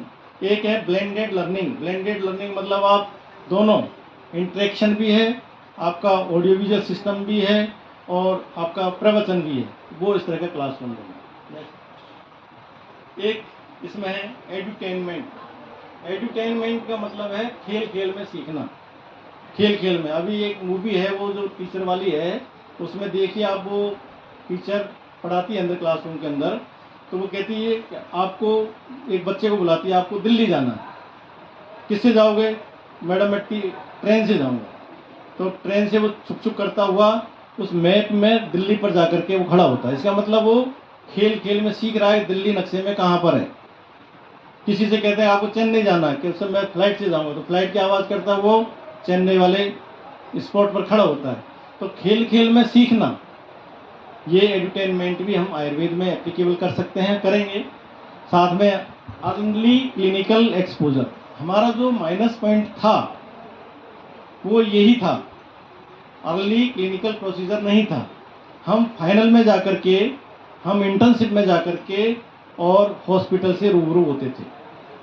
लेकिन एनसीएसएम ने ये वेरी फर्स्ट ईयर से ही, आपके बीएमएस फर्स्ट ईयर से ही आपको क्लिनिकल डिपार्टमेंट में जाने के लिए, हॉस्पिटल में जाने के लिए बाध्य कर दिया है। बाध्य कैसे कर दिया है? जैसे आपकी फिजियोलॉजी की क्लास है, उस फिजियोलॉजी की जो वहाँ ओपीडी लगेगी, उस फिजियोलॉजी की ओपीडी में आपको वो क्या सिखाएंगे? प्रकृति परीक्षण करना, सार परीक्षा करना, संघनन परीक्षा करना, आपको बीपी लेना, आपको पल्स रेट लेना, ये सारी चीज़ें आपको फर्स्ट ईयर से ही सिखाई जाएगी। क्यों? क्योंकि ये आगे आपके लिए ग्राउंड तैयार करेगी। तो अर्ली क्लिनिकल प्रोसीजर ये एनसीएसएम ने नया दिया है, आपको फर्स्ट ईयर से ही इसमें हॉस्पिटल से अटैच किया जाएगा। साथ में रोल प्ले हो गया, self direct learning, problem based learning, एक आपका क्रियात्मक प्रशिक्षण। क्रियात्मक जितना भी काम है उसको आप कैसे कर सकते हैं क्रिया के रूप में। जैसे मैं मेरी बात बताता हूँ कि आप यदि कोई मैटर लिखते हैं परीक्षा में मैटर लिखने के लिए आपको गद्यात्मक नहीं जाना। गद्यात्मक समझ लेना, आपको ऐसे टाइप में नहीं लिखना, आपको या तो डायग्रामेटिक लिखना है या फ्लो चार्ट के फॉर्म में लिखना है। आप जितने कम शब्दों में, जितने डिज़ाइन फॉर्म में, जैसे अभी मेरे एक मित्र हैं, उनका आरएएस में सिलेक्शन हुआ था, तो बहुत ज़्यादा इंटेलिजेंट नहीं थे, लेकिन उनका सिलेक्शन हुआ। तो मैंने पूछा कि भाई आपके पीछे क्या कारण है? तो मैंने मैक्सिमम आंसर जो है वो चित्र बना करके दिए, चित्र बना करके लिखे। कहीं पेड़ पौधे का चित्र बना दिया, उसमें हमने आंसर लिख दिए। कहीं पर हमने फ्लावर बना दिया, उसमें हमने आंसर लिखा। उसके पीछे अपनी सोच, आपकी क्रियात्मक शैली क्या है, तो वो क्रियात्मक शैली आपकी एजुकेशन के दृष्टिकोण से इम्पोर्टेंट है। वर्कशॉप जो आपकी होती रहेगी, मुझे पता है कि आपको चैन से नहीं बैठने देंगे, आप चैन से नहीं बैठने देंगे, ये मैं अच्छे तरह से जानता हूँ पिछले कई सालों से। लेकिन अभी पिछले 2-3 सालों से मैं देख रहा हूँ और सुन रहा हूँ कि ये आपको कुछ न कुछ बनवा करके ही छोड़ेंगे। और ये ऐसी वर्कशॉप सेमिनार आपके यहाँ होगी, निश्चित रूप से होगी। और वर्कशॉप के थ्रू जो सीखता है बच्चा, तरह तरह के आइडिया अलग अलग लोगों से सीखता है, वो आपके फ्यूचर के लिए बहुत ज़्यादा हेल्पफुल होगा। गेम बेस्ड लर्निंग, वही जैसा आपका एंटरटेनमेंट है, लगभग वही है, इस तरह की ये लर्निंग प्रोसेस रहेगी। इलेक्टिव्स, अब मेन आते हैं, इसकी नेक्स्ट लाइन है इलेक्टिव की। ये आप चार्ट देखिए इलेक्टिव का, कि इलेक्टिव में आपको इलेक्टिव्स लेने हैं, उनका ड्यूरेशन क्या रहना है। इलेक्टिव के लिए बताया गया है कि 9 आवर का एक इलेक्टिव रहेगा आपका, 9 आवर का एक इलेक्टिव रहेगा। उस इलेक्टिव में 5 आवर्स का आपका टीचिंग रहेगा, ऑनलाइन टीचिंग रहेगी आपकी। 2 आवर्स की आपकी गाइडेड लर्निंग रहेगी, और 1 आवर का कोई एक्सपर्ट आपके साथ में इंटरेक्शन करेगा और 1 आवर आपका असेसमेंट का होगा। ऐसे 5 + 2 + 1 + 9 आवर्स हो गया। ऐसे 5 इलेक्टिव आपके टोटल 45 आवर्स के होंगे, जिनमें 25 आवर्स टीचिंग, 10 आवर्स आपका गाइडेड लर्निंग, 5 आवर्स आपका एक्सपर्ट इंटरेक्शन और 5 आवर्स आपका असेसमेंट। इनमें इन 9 आवर्स में से यदि आप मिनिमम 5 आवर्स आपको देंगे, तब जाकर के आपको ग्रेडिंग सिस्टम अलॉट होगा और जब भी आपको वो अलॉट होगा और उसके बेस पर हर इलेक्टिव के पीछे आपको 2 ग्रेड मार्क मिलेंगे। एक इलेक्टिव आपने सक्सेस कर लिया, इस एक इलेक्टिव को सक्सेस करने के बाद आपको 2 पॉइंट अलॉट होंगे। वो आपके जो प्रैक्टिकल है आपके सब्जेक्ट का, मैं आगे नाम बताऊं किस किस में ऐड होंगे ड्रॉप वाइज, वहाँ आपके जाकर के ऐड होंगे। 5 इलेक्टिव के 2 मार्क्स, मतलब 10 में से 10। अब आप उसमें से कितना लाना चाहते हैं, 10 में से 10, 10 में से 8, 10 में से 6, वो आपके वहाँ ऐड होंगे। तो इस तरह से, और साथ में आपको एक सर्टिफिकेट भी मिलेगा, ब्रॉन्ज सर्टिफिकेट या सिल्वर या गोल्ड या प्लेटिनम, जो आपको मार्किंग सिस्टम बता रखा है कि 75 से ऊपर है तो प्लेटिनम, और 51 से 75 है गोल्ड, 26 से 50 पर आपकी जो है आपको सिल्वर मिलेगा, उससे कम पे आपको ब्रॉन्ज मिलेगा। सर्टिफिकेट तो मिलेगा, लेकिन आपको ये अवेलेबल, वापस आना इसमें देखिए आप, इस each elective subject shall be 45 hours duration and divided in 5 modules, 9 hours each. वो आपको डिटेल बता दिए। 5 hours teaching, 2 hours of guided learning, 1 hour each expert interaction और 1 आवर असेसमेंट। तो ये आपको these studies for elective are over and above the prescribe teaching hours of BMS under these regulation. मैंने पहले वेरी फर्स्ट बोल दिया था कि आपके जो लर्निंग आवर्स हैं, जो सीखने के जो आपके कॉलेज के आवर्स हैं, उनके अलावा होगा, वो आपको अलग लेना होगा। नेक्स्ट और आगे क्लिनिकल ट्रेनिंग, अभी आपको बात आई थी अर्ली क्लिनिकल एक्सपोजर। तो क्लिनिकल जो ट्रेनिंग है, वो क्लिनिकल ट्रेनिंग में आपको मैंने बताया था फर्स्ट प्रोप में आपको फिजियोलॉजी में, एनाटॉमी में या बेसिक में आपको जोड़ेंगे, लेकिन सेकंड प्रोप में आपको क्या करवाएंगे क्लिनिकल में, जैसे रोग निदान है, पैथोलॉजी है, वहाँ आपको ब्लड और यूरिन, इनकी एग्जामिनेशंस के बारे में आपको ट्रेनिंग दी जाएगी। कौन कौन से टेस्ट होते हैं, किस तरीके से करते हैं, ये आपका क्लिनिकल ट्रेनिंग के अंतर्गत रोग निदान डिपार्टमेंट सेकेंड ईयर में जो आएगा, सेकेंड प्रोप में, उसमें करवाया जाएगा। इसी तरह से टॉक्सिकोलॉजी के अंतर्गत, अगर तंत्र के अंतर्गत उसकी जो OPD IPD है, वहाँ पर टॉक्सिकोलॉजी का आपका ट्रीटमेंट की शिक्षा दी जाएगी। और इसी तरह से योग और प्राणायाम की जो ट्रेनिंग है, वो आपको OPD और IPD के थ्रू आपको स्वस्थ मित्र डिपार्टमेंट के माध्यम से दी जाएगी। नेक्स्ट, इसी तरह से आपका जो इम्पोर्टेंट जो मैं मानता हूँ वो है आपका डिस्पेंसरी में क्या है कि कोई भी डिपार्टमेंट का कोई भी चिकित्सक जो भी प्रेस्क्रिप्शन लिखता है, वो निश्चित रूप से आपके डिस्पेंसिंग सेक्शन में आता ही आता है। समझ में आ गई ना, चाहे वो जनरल मेडिसिन का है, सर्जरी का है, या ऑप्स का है, या पीडिया का है, जो भी प्रेस्क्रिप्शन लिखेगा वो वहाँ डिस्पेंसिंग फार्मासिस्ट के पास आएगा। तो फार्मासिस्ट के पास जब आप यदि खड़े होंगे ट्रेनिंग के लिए, तो आपको सबसे पहले तो क्या दिखेगा, उसका प्रेस्क्रिप्शन। आप देखेंगे प्रेस्क्रिप्शन किस तरीके से लिखते हैं, कौन से डिजीज़ में, कौन से रोग में क्या क्या मेडिसिन लिखते हैं। आप एक बार उसको हाथ में लेकर के देखिए, आपको खुद को सीखना है, कोई सिखाएगा नहीं, लेकिन आपको खुद को सीखना है कि आप डिस्पेंसिंग में पहला प्रेस्क्रिप्शन तरीका, प्रेस्क्रिप्शन में क्या क्या लिख रखा है। दूसरा, उस प्रेस्क्रिप्शन में आप देखेंगे कि मेडिसिन जो लिखी गई है, उस मेडिसिन या प्रोसीजर जो लिखी गई है वो किस टाइप की है, क्योंकि हम देखते हैं कि मेडिसिन भी कई तरह की आती है। जैसे आप नाम सुना होगा, आपको पाउडर फॉर्म में आता है, चूर्ण, जैसे सितोपलादी चूर्ण, तालिसादी चूर्ण, हिंगवस्तर चूर्ण, ठीक है ना। आपने टैबलेट सुनी होगी, रसोनादि वटी, चित्रकादि वटी। आपने आशावरिष्ठ सुने होंगे, अशोकारिष्ट, द्राक्षारिष्ट, अश्वगंधारिष्ट। आपने अवलेह सुने होंगे, च्यवनप्राश अवलेह, वासावलेह, अगस्त तरीके बोले, ठीक है ना। ऐसे आपको अलग अलग टाइप की, अलग अलग प्रिपरेशन टाइप की मेडिसिन उस प्रिस्क्रिप्शन में आपको लिखी मिलेगी। तो आप उसमें देखेंगे, आपको ऑटोमेटिक याद होंगे कि हमें ये टाइप की मेडिसिन हमारे मार्केट में आती है, इस तरह की होती है, हम देखेंगे। साथ में आप देखेंगे उसमें मात्रा, सेवन मात्रा, कि हम रोगी को हमें किस मात्रा में लिखनी है, किस मात्रा में एडल्ट को कितनी दे रहे हैं, हम बच्चे को कितनी दे रहे हैं, कौन सी मेडिसिन कितनी दे रहे हैं, किसी को 3 ग्राम दे रहे हैं, किसी को 1 ग्राम दे रहे हैं, किसी को 125 मिलीग्राम दे रहे हैं। तो वो हमको वहाँ उस चीज़ से सीखने को मिलेगा। साथ में हमें उस मेडिसिन को एक मिश्रण करना बनाना सीखेगा। हम देखेंगे कि जो मेडिसिन हमने इकट्ठी कर दी, तो हमें उस खरल में या पुड़िया में हमने इकट्ठी करी है, तो किस मात्रा में हम डिस्पेंसिंग कर रहे हैं। क्योंकि कई बार परिस्थिति ऐसी बनती है, और होनी भी चाहिए, कि यदि कंपाउंडर नहीं है तो डॉक्टर को इंजेक्शन लगाना है, यदि कंपाउंडर फार्मासिस्ट नहीं है तो खुद को हमको पुड़िया बनानी है, हमें मेडिसिन मिक्स करनी है। तो हमें सब कुछ आना चाहिए, सब कुछ सीखना चाहिए।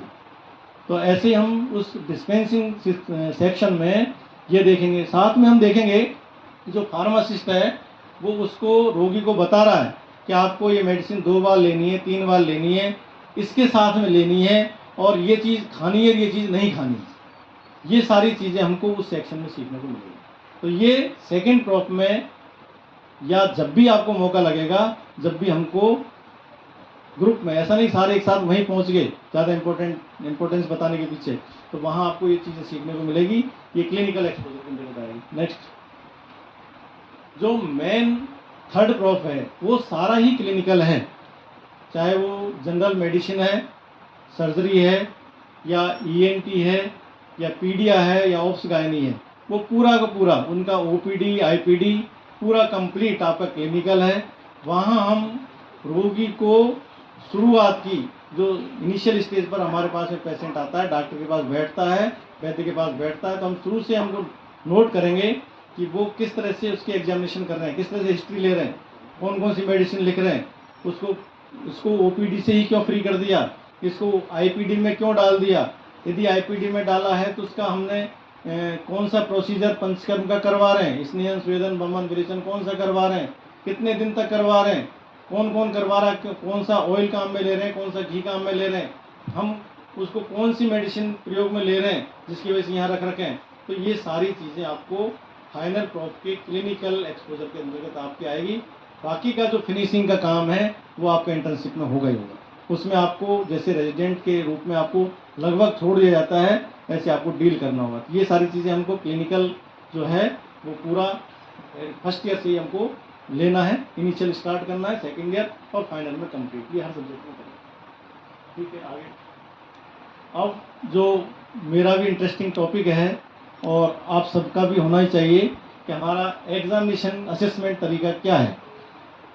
पहले जनरली क्या होता था कि साल में या 1.5 साल में एक बार एग्ज़ाम होती थी, और वो जब एग्ज़ाम होती थी तब एक साथ में इतना वजन इकट्ठा होता था कि आदमी ये सोचता था कि नहीं और एक 15 दिन खिसक जाए एग्ज़ाम, 1 महीना खिसक जाए, ऐसा जनरली करते थे और कई बार खिसक भी जाती थी। लेकिन अल्टीमेटली उसका फ़ायदा क्या होता था, हम ड्यूरेशन हमारा 5.5 जगह 6.5 साल हमारा खुद का मेरा बिना लेट हुए बिना फेल हुए 7.25 साल में पूरा हुआ, 6.5 साल बाद। ऐसा तुम्हारा नहीं होना चाहिए, विद इन टाइम होना चाहिए। उसके लिए NSSN ने पूरा एकेडमिक कैलेंडर जारी कर दिया है, जो मैंने खुद इनसे मंगवाया कल परसों, तुम्हारे बैच का भी और जूनियर बैच का भी, सीनियर बैच का भी। उस एकेडमिक कैलेंडर में फिक्स कर दिया कि आपको फर्स्ट प्रॉप की एग्ज़ाम, आपकी यूनिवर्सिटी एग्ज़ाम कब होगी, सेकेंड की कब होगी, फाइनल की कब होगी, आपकी इंटर्नशिप कब से कब होगी, और उस जो फर्स्ट प्रॉप की एग्ज़ाम उसके पहले क्या होगा। जैसे हम शादी तय कर देते हैं, शादी तय करने के पहले क्या क्या होता है ये बाद में डिसाइड होता है ना, लेकिन होता सब फिक्स टाइम पे। ऐसे ही हमारा यहाँ है कि हमने एक तरह से डेट फिक्स कर दी है कि हमारी जुलाई का, आपका तो शायद जून का है, जून का 3rd वीक में आपकी फर्स्ट ईयर की एग्ज़ाम होगी, जो 2024 में 3rd वीक में आपकी जून में एग्ज़ाम है। आपके सीनियर बैच की जुलाई के 4th वीक में है। तो जून के पहले पहले क्या होना है वो इसमें डिवीज़न इसका कर रखा है। इसके लिए कहा गया है कि 2 तरह के असेसमेंट होंगे आपके। एक फॉर्मेटिव और एक समेटिव। समेटिव समग्र रूप से पूरे सिलेबस का बिल्कुल last exam, final exam. Formative आपके टुकड़ों में पीरियडिकल टेस्ट। पीरियडिकल में भी यहाँ क्या किया है कि इन्होंने 3 बड़े स्टॉपेज बना दिए। 3 बड़े स्टॉपेज कैसे बना दिए? पहला 6 महीने का, दूसरा साल भर बाद का, और तीसरा 1.5 साल का, नियर अबाउट 1.5 साल का। 3 विराम स्थल बना दिए, 3 स्टैंड बना दिए। लेकिन उन 3 विराम स्थलों के पहले भी 3 बार चाय पीने के लिए हमारे स्टॉपेज बना दिए, छोटे छोटे। मतलब आपका 6 महीने के बाद में फर्स्ट टर्म होगा, आपके जैसे ही 12 महीने कंप्लीट होंगे वहाँ सेकंड टर्म आपका होगा, और 1.5 साल जैसे कंप्लीट होंगे वो थर्ड टर्म नहीं होगा, लेकिन आपका फर्स्ट ईयर प्रॉप का यूनिवर्सिटी एग्जाम होगी। आगे बात समझ में? 6 महीने के बाद में फर्स्ट टर्म, सेकंड टर्म आपका 12 महीने कंप्लीशन के बाद, और 1.5 साल के बाद में आपकी यूनिवर्सिटी की एग्जाम। अब लेकिन उस फर्स्ट टर्म के पहले भी 3 छोटे छोटे स्टॉपेज हैं। वो क्या स्टॉपेज है? आपके सब्जेक्ट पर कमांड करने के लिए आपके यूनिट टेस्ट टाइप के, आपके रिहर्सल टाइप के 3 पीरियोडिकल टेस्ट होंगे। 3 पीरियोडिकल, जैसे 6 महीने को 3 भागों में बांट दीजिए। ऑलमोस्ट जैसे यहाँ मेरी बात हुई थी, 45 दिन का एक टेन्योर रहेगा आपका। एडमिशन से 45 दिन के बाद, 45 डेज के बाद फर्स्ट पीरियोडिकल होगा। फिर इसके बाद अगले 45 दिन अर्थात 90 दिन के बाद आपका सेकंड होगा, और फिर इसके बाद में अगला होगा, और फिर फर्स्ट टर्म होगा। ऐसे फिर फर्स्ट टर्म के और सेकंड टर्म के बीच में 3 पीरियोडिकल होंगे। फिर सेकंड टर्म और यूनिवर्सिटी एग्जाम के बीच में 2 पीरियोडिकल होंगे।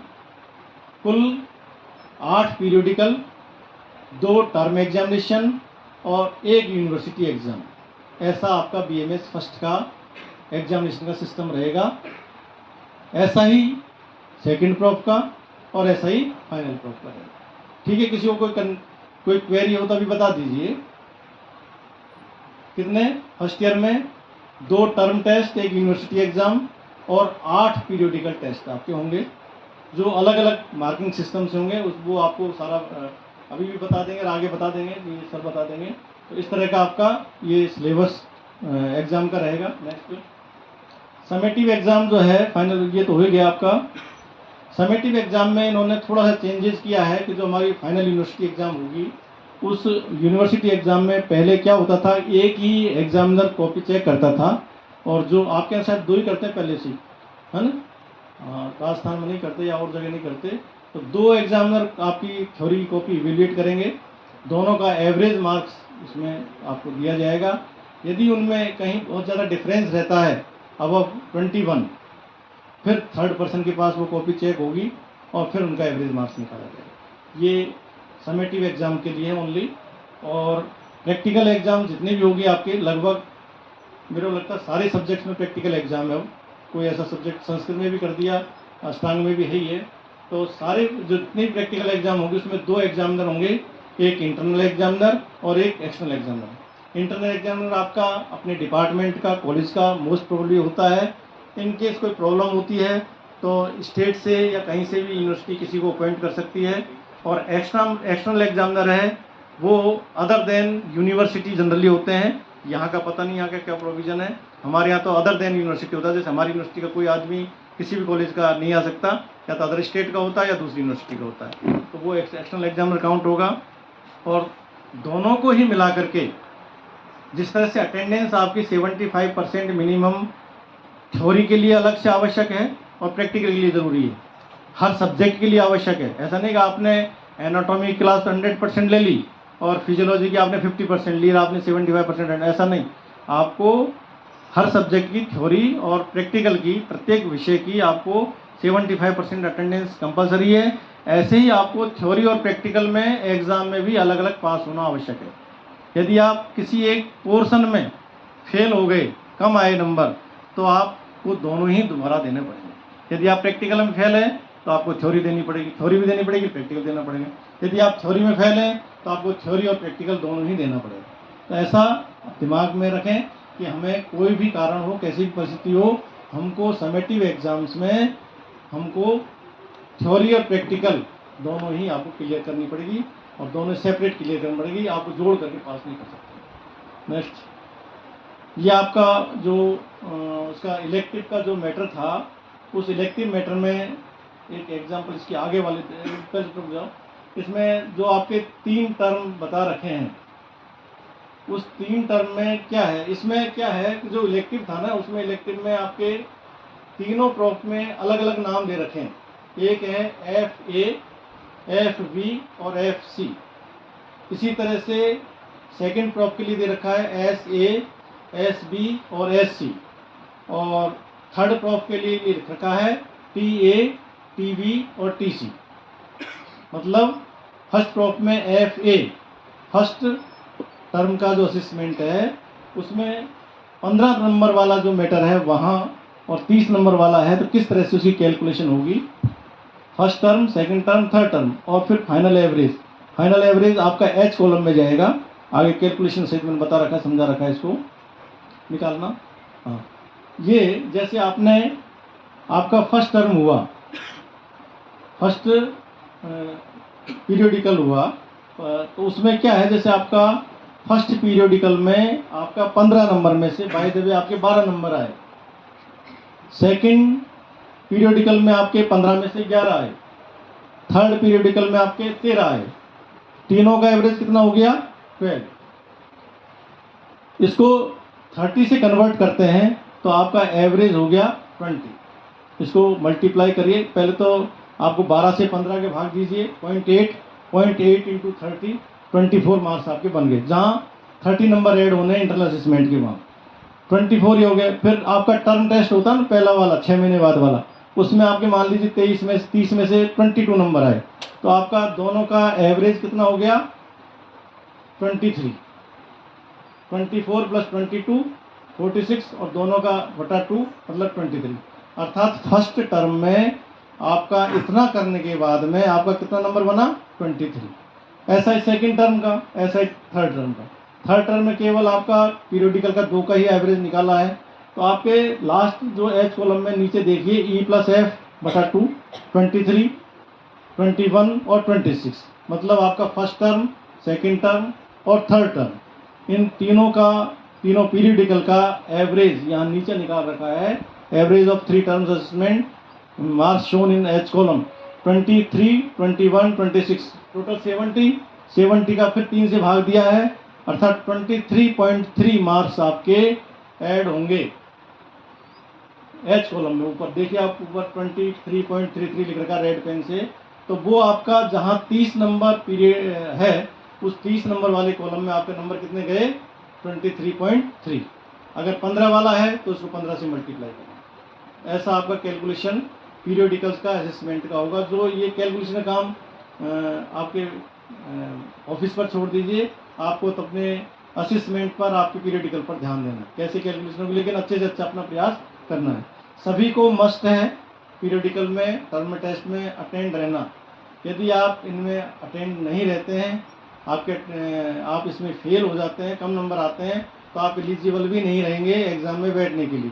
अभी मेडिकल कॉलेज पाली का मेरी बेटी का मैटर है, तो हालांकि वहाँ 150 बच्चे थे, तो 150 बच्चों में से 35 लोगों को एग्ज़ाम के लिए नॉट एलिजिबल कर दिया इस टर्म टेस्ट की वजह से। इन फ्यूचर हमारे यहाँ भी ऐसा हो सकता है, इसलिए अपन को इस चीज़ को पूरे सीरियसली लेना है कि कोई भी टर्म टेस्ट में हमको एब्सेंट नहीं रहना है और अच्छे से बेटर प्रयास करना है। नेक्स्ट, ये आपका जो फर्स्ट प्रॉफ का जो मार्क्स डिवीजन है, कितने नंबर के कितने पेपर होंगे, जैसे SNAI मतलब संस्कृत और आयुर्वेदिक के 2 पेपर होंगे, 200 नंबर के होंगे, हर पेपर 100 नंबर का होगा। प्रैक्टिकल आपका 100 का होगा, जिसमें से 75 का वाइवा होगा, और 10 नंबर का FA होगा। FA कहाँ से आया, ये जो अपने इलेक्टिव सेलेक्ट करे थे ना, फर्स्ट इलेक्टिव, सेकंड इलेक्टिव और थर्ड इलेक्टिव, वहाँ मैंने बताया था ना आपको 5 आवर्स के 5 क्रेडिट के 2 पॉइंट मिलेंगे। तो अगर आपने 5 क्रेडिट के 10 नंबर लिए हैं तो 10 के 10 ऐड हो जाएंगे आपके, अन्यथा जितने आएंगे उतने इसमें काउंट होंगे, वो यहाँ होंगे। और आपका इंटरनल असेसमेंट जो अभी मैंने कैलकुलेशन बताई आपको, 15 वाली और 30 में, मैंने 30 वाली बताई, तो 30 वाली नीचे है ना, इसमें पदार्थ विज्ञान में, क्रिया शारीर में, रचना शारीर में, जो 30 में से 23.33 आया था ना अभी, वो यहाँ 30 की जगह वहाँ 23 ऐड हो जाएगा।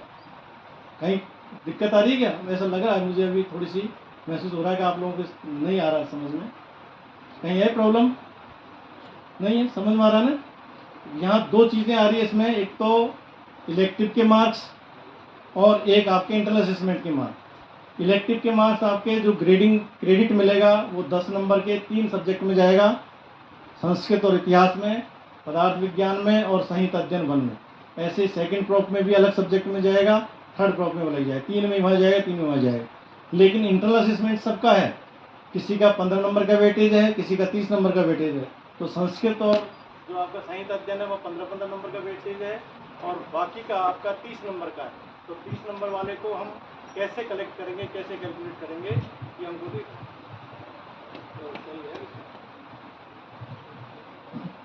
हेलो। तो ये 30 नंबर वाला इंटरनल असेसमेंट का, ये आपके खुद के नंबर हैं। हालांकि सारे नंबर अपने हैं, लेकिन यहाँ आपको पूरे साल भर जागरूक रहने के नंबर आपको ये मिलेंगे। टोटल 1700 नंबर का आपका ये मार्किंग रहेगा फर्स्ट ईयर का। नीचे लिख भी रखा है ना, ऐसे सेट FA, FE, FC, ये तीनों का संस्कृत और पदार्थ और संहिता अध्ययन में ऐड होगा। नेक्स्ट, यहाँ क्वेश्चन का पैटर्न भी बताया गया है NCSM में। इसकी नेक्स्ट स्लाइड लेना और नेक्स्ट लेना, नहीं हाँ ठीक है, वही लेना वापस।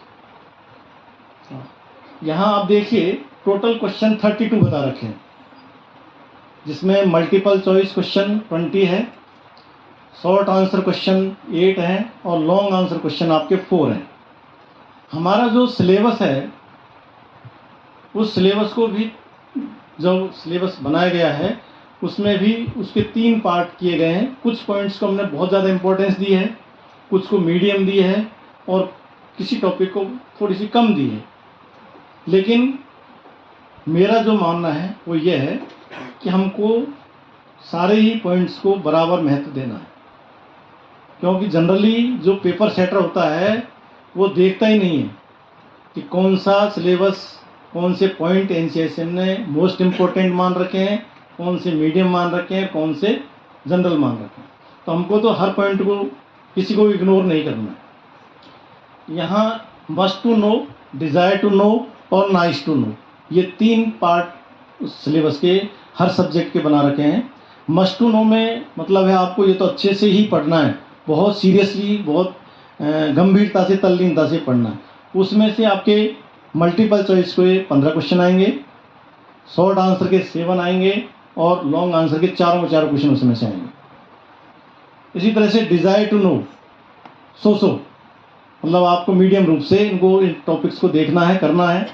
उसमें से 3 मल्टीपल चॉइस, 1 शॉर्ट आंसर और निबंधात्मक, ऐसे टाइप का कुछ नहीं आएगा। इसी तरह से नाइस टू नो मतलब ठीक है, आपको सुन लेना चाहिए, समझ लेना चाहिए, ज़्यादा गहराई से नहीं देखना। उसमें से सिर्फ 2 मल्टीपल चॉइस के क्वेश्चंस, लेकिन मैक्सिमम इनका उल्टा होता है, कई बार उल्टा हो जाता है।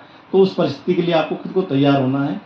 और यहाँ तो BMS में तो चलो हम मान लेते हैं, लेकिन जब हम आगे हमारे कंपटीशन एग्ज़ाम देंगे, PG लेवल का देंगे या किसी MO मेडिकल भर्ती का देंगे, उसका देंगे, तो वहाँ ऐसा कोई डिवीज़न नहीं होता है, nice to know, must to know, वहाँ हमको कुछ भी आ सकता है। इसलिए हमको सारे टॉपिक्स को अपने लेवल पर अच्छे से रीड करना है, अच्छे से समझना है। तो टोटल 32 क्वेश्चंस आपके आएंगे, जिसमें से मस्ट टू नो में से 26, डिज़ायर टू नो में से 4 और नाइस टू नो में से 2। वापस पहली स्लाइड आने से, यहाँ क्वेश्चन का जो पैटर्न बता रखा है उसमें बता रखा है कि मल्टीपल चॉइस के जो क्वेश्चंस हैं, अब मल्टीपल में अभी मैंने खुद ने देखा है कि पेपर मल्टीपल चॉइस लिख रखा है, आपको ऑप्शन दिए जाएंगे 4, लेकिन कोई ज़रूरी नहीं है। आपसे 1 वर्ड में आंसर भी पूछा जा सकता है, आपको फिल इन दी ब्लैंक्स भी कहा जा सकता है। इसका मतलब है आपको लाइन टू लाइन आपको टॉपिक्स को पढ़ना है। भाई मल्टीपल का भी ये उद्देश्य है। मल्टीपल में तो हमको क्या, थोड़ा सा सपोर्ट मिल जाता है, आइडिया लग जाता है कि नहीं ये तो ये आंसर ठीक है। जैसा आपने नीट के एग्ज़ाम दी है, मल्टीपल चॉइस से दी है, लेकिन यदि आपको 1 वर्ड में आंसर देने को कहा जाए थोड़ा सा टिपिकल हो जाएगा। लेकिन जिनकी डीप स्टडी है वो तो कन्फर्मेटिव है, वो तो उसको भी करेंगे। और एक fill in the blanks, fill in the blanks थोड़ा सा मीडियम है। तो यहाँ मल्टीपल चॉइस में तीनों तरह के कोई सा भी क्वेश्चन पैटर्न आ सकता है। ऐसे 20 क्वेश्चन आपके एक एक नंबर के आएंगे, टोटल 20 नंबर के। शॉर्ट आंसर क्वेश्चन जो है आपके 8 क्वेश्चन आएंगे, वो लगभग 100 शब्दों में उनका आंसर देना होता है। ऐसे 5-5 नंबर के आएंगे, टोटल 40 नंबर के 40 मार्क्स के वो आपके शॉर्ट आंसर क्वेश्चन होंगे। 4 लॉन्ग आंसर होंगे जिनके 300 शब्दों में आंसर देने होते हैं, और वो 10-10 नंबर के होते हैं, टोटल 40 नंबर के। ऐसे एक पेपर 100 मार्क्स का होगा। जैसा आपने अभी शुरू में देखा था कि हमारा संस्कृत और इतिहास कितने पेपर थे, 2 पेपर थे ना, 100 नंबर का फर्स्ट पेपर, 100 नंबर का सेकंड। ऐसे रचना में, ऐसे क्रिया में, ऐसे कुल 1700 नंबर का टोटल वहाँ आपको डिवीजन दे रखा था। तो यहाँ थ्योरी के पेपर 100 नंबर के किस ढंग से आएंगे, यहाँ इसका मार्क्स डिवीजन बता रखा है। और आगे ये आपका प्रैक्टिकल का हेडिंग है कि जो भी प्रैक्टिकल्स होंगे आपके एग्जाम में, चाहे वो एनाटॉमी का हो, फिजियोलॉजी का हो, या द्रव्यगुण का हो, या रसशास्त्र का हो, तो केवल वाइवा बेस्ड नहीं है, वाइवा बेस्ड नहीं है। और आपको केवल मार्कशीट में टोटल मार्क्स दिखाई देते हैं। आपको ये लगता है, जनरली हमारे स्टूडेंट में खूब जानता हूँ अच्छे से, कि मुझे तो 100 में से केवल 60 नंबर दिए, मुझे 100 में से केवल 70 नंबर दिए। ऐसा नहीं है, आपके हर चीज़ के मार्क्स अलग अलग हैं, वो ऐड होकर के ही आते हैं। केवल एक टीचर वाइवा में अपने लेवल पर कुछ कर सकता है, बाकी में तो आप ही करोगे। जैसे मान लीजिए आपको स्पॉटिंग करने को दी, आपको 10 नंबर की स्पॉटिंग दी, 10 आपको ड्रग्स रख दिए, 10 आपको बॉन्स रख दी, आपको उसमें से आंसर देना। आपने अगर उसमें सही लिखा 10 में 10 नंबर ला सकते हैं, आप 10 में 0 भी हो सकते हैं। आपको आइडेंटिफिकेशन के लिए ऐसा मैटर हो गया, आपको प्रैक्टिकल करने के लिए दे दिया कि आपको डिसेक्शन करना है, आपको ये मेडिसिन बनानी है, वो मान लीजिए 10-10 नंबर के हैं, एक मेजर प्रैक्टिकल, एक माइनर प्रैक्टिकल। आपने फिजियोलॉजी केमिस्ट्री में करे होंगे ना सब, फिजिक्स में और केमिस्ट्री में करेंगे नहीं करे, या सभी डमी रहे? तो फिजिक्स और केमिस्ट्री में आपने देखा होगा कि ये वर्नियर कैलिपर्स का प्रैक्टिकल करना है, स्लूइस करना है, हाइड्रोमीटर करना है, तो वहाँ इतने नंबर का ही प्रैक्टिकल होगा। तो उसमें से आपने कितने नंबर लिए, वो हेडिंग नंबर 1, 2, 3 ऐसे करके उसके डिवीजन कर रखे हैं हर प्रैक्टिकल के, कि रसशास्त्र में क्या होगा, द्रव्यगुण में क्या होगा, किसी में हर्बल ड्रग को पहचानना है, किसी में रॉ सूखे द्रव्य को पहचानना है। तो उन सब के हेडिंग नंबर 1, 2, 3 करके उसका मार्किंग सिस्टम रहेगा। वाइवा वॉइस कितने का है वो होगा। आपका इंटरनल असेसमेंट अगर है उसमें, तो उसमें कितने नंबर आए, जो आया था ना अपनी IA करके आया था, 15 नंबर, 30 नंबर है ध्यान, वो कैलकुलेशन करके बताई थी, वो यहाँ ऐड होगा। और इलेक्टिव यदि किसी में है एप्लीकेबल, जिनमें जैसे 3 सब्जेक्ट में था ना इलेक्टिव, 10 में से 10, 10 में से 8, तो वो यहाँ ऐड होगा। ऐसे टोटल मार्क्स 100 या 200 में से कितने प्रैक्टिकल आएंगे, इस तरह की हेडिंग एक मास्टर लिस्ट बनेगी, अवार्ड लिस्ट बनेगी, और उसकी एग्जाइल लिस्ट आपकी अवार्ड लिस्ट में शो होगी। बाकी सारी चीज़ें यूनिवर्सिटी के पास या डिपार्टमेंट के पास में इस फॉर्मेट में अवेलेबल रहती है। तो ये इसका एग्ज़ाम का ये तरीका है। नेक्स्ट, ये आपका इंटर्नशिप का क्राइटेरिया है। टोटल 12 महीने की इंटर्नशिप होती है, उसमें से आपके पास में 2 रास्ते हैं। 6 महीने की आप अदर देन इंस्टीट्यूट कर सकते हैं, एलोपैथी की कर सकते हैं, एलोपैथी हॉस्पिटल में जा सकते हैं। अगर आप 12 महीने की अपने खुद ही इंस्टीट्यूट में करते हैं, आयुर्वेद की प्रैक्टिस करते हैं, तो वहाँ इस तरीके से डिवीज़न है। जैसे काय चिकित्सा की OPD है, काय चिकित्सा IPD है, उसमें 1.5 महीने 3 महीने ड्यूटी लगेगी, 12 महीने की करते हैं तो, और केवल 6 महीने की यहाँ करते हैं तो 1.5 महीने की ड्यूटी लगेगी आपकी। सालाकी की शल्य की है, सालाकी की 1 महीना 3 वीक, ये सब मतलब पूरा डिवीज़न बता रखा है कि आपको 12 महीने की OPD में, 12 महीने की इंटर्नशिप में किस डिपार्टमेंट के अंदर में, जो डिपार्टमेंट बता रखे हैं, काय चिकित्सा, शल्य, सालाक, स्त्री रोग, कौमारवित्त, पंचकर्म, विष चिकित्सा, और इनमें ये 7 डिपार्टमेंट में आपको OPD, आप IPD OPD इंटर्नशिप के ड्यूरेशन में करनी है। किसी में 1.5 महीने, किसी में 3 महीने, किसी में 3 वीक, किसी में 4 वीक। तो ये डिस्ट्रीब्यूशन इंटर्नशिप का रहेगा। टोटल 12 महीने का। आपके रिजल्ट के बाद, फाइनल के रिजल्ट के बाद आपकी इंटर्नशिप स्टार्ट होगी, और आपको उसी टाइम पर निश्चय करना है कि मुझे 12 महीने की यहीं करनी है या किसी 6 महीने की यहाँ करनी है। 6 महीने की आपको एलोपैथी हॉस्पिटल में करनी है, तो 6 महीने के हिसाब से चार्ट बनेगा, या साल भर के हिसाब से आपका ड्यूटी रोस्टर आपका अलॉट होगा। ये इस तरह से इंटर्नशिप का ड्यूरेशन है। ये आपकी साइट्स हैं, आप CCM से आप अपना इलेक्टिव्स वगैरह सेलेक्ट करने के लिए आप देख सकते हैं। रूल्स रेगुलेशन या आपका सिलेबस है, वो सारा चीज़ें आपको अवेलेबल रहेगी इसमें। नेक्स्ट, किसी को कोई क्वेश्चन आप लोगों को? नहीं, सब मना कर रहे हैं। चलो ठीक है। नेक्स्ट, एकम सत्य विप्रः बहुधा वदन्ति। सत्य एक है, लोग उसे अलग अलग तरीके से बोलते हैं। इससे नेक्स्ट स्लाइड जो आपके लिए सबसे ज़्यादा इम्पोर्टेंट है, बिलीव इन योरसेल्फ। आप अपने में विश्वास कीजिए, आत्मविश्वास रखिए, आप कुछ भी कर सकते हैं। यदि आप इस 3 वर्डों को काम में लेंगे तो आप अपनी लाइफ में सक्सेस होंगे। कभी भी दिमाग से ये मत लाइए कि मैं ये नहीं कर सकता। मैं इसका जीता जागता उदाहरण हूँ। जैसे अभी पिछले 10 साल पहले मैं लैपटॉप चलाना नहीं जानता था, डेस्कटॉप चलाना नहीं जानता था, लेकिन हिट एंड ट्राई से खुद के ऊपर आत्मविश्वास रख करके मैंने मैक्सिमम काम में किसी के भरोसे नहीं छोड़ता, खुद करता हूँ। चाहे वो अभी सबने बताया ना एग्ज़ाम कंट्रोल का काम है, तो मुझे किसी के ऊपर विश्वास नहीं है मेरे अलावा, मैं खुद ही करता हूँ। चाहे वो पेपर बनवाने का हो, चाहे कॉपी चेक करवाने का हो। ये सब जानते हैं जोधपुर वाले कि मैं सेल्फ अपने आप सारा डिसाइड करता हूँ, इसलिए कि मैं खुद जानता हूँ। अगर मैं किसी क्लर्क के भरोसे या किसी टीचर के भरोसे या किसी और थर्ड पर्सन, तो वो सीक्रेसी इतनी आपकी आउट होगी। तो बिलीव योरसेल्फ, मतलब अपने आप पे आत्मविश्वास रखिए। Thank you.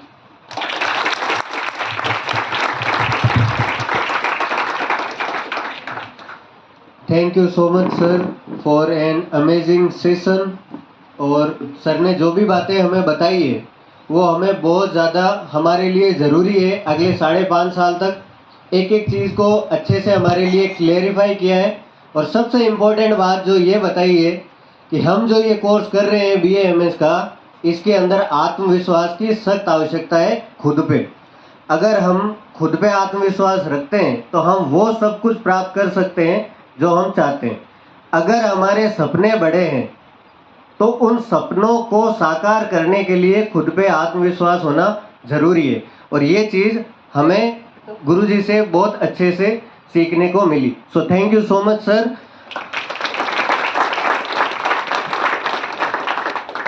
और सर के सम्मान के लिए, फैसिलिटेशन के लिए मैं प्रिंसिपल सर को मंच पे आमंत्रित करना चाहता हूँ।